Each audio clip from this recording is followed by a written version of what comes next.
Dear Kitty, I have deserted you for a whole month, but honestly, there's so little news here that I can't find amusing things to tell you every day. The Van Dans arrived on July 13th. We thought they were coming on the 14th, but between the 13th and 16th of July, the Germans called up people right and left, which created more and more unrest. So they played for safety, better a day too early than a day too late. At 9:30 in the morning, we were still having breakfast. Peter arrived, the Van Daan son, not 16 yet.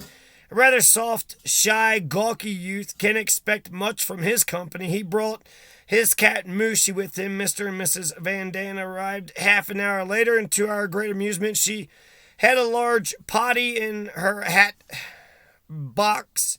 I don't feel at home anywhere without my chamber, she declared, so it was the first thing to find its permanent resting place under her divan. Mr. Van Daan did not bring his, but carried a folding tea table under his arm. From the day they arrived, we all had meals cozily together, and after 3 days, it was just as if we were one large family. Naturally, the Van Dans were able to tell us a lot about the extra week they had spent in the inhabited world. Among other things, we were very impressed, very interested to hear what had happened to our house and to Mr. Godsmith. Mr. Van Daan told us.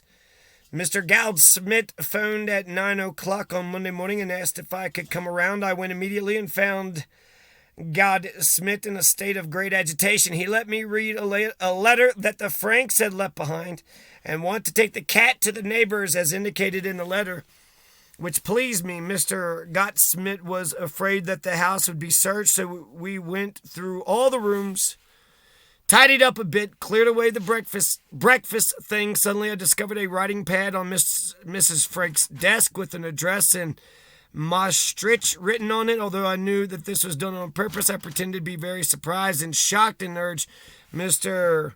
Godsmith to tear up this unfortunate little piece of paper without delay. I went on pretending that I knew nothing of your disappearance all the time. But after seeing the paper, I got a brain wave. Mr. Godsmith, I said, it suddenly dawns on me what this address may refer to. Now it all comes back to me. A high-ranking officer was in the office about 6 months ago. He appeared to be very friendly with Mr. Frank and offered to help him should the need arise. He was stationed in Maastricht. I think he must have kept his word and somehow or other managed to get them into Belgium and then on to Switzerland. I should tell this to any friends who may inquire. Don't, of course, mention Maastricht.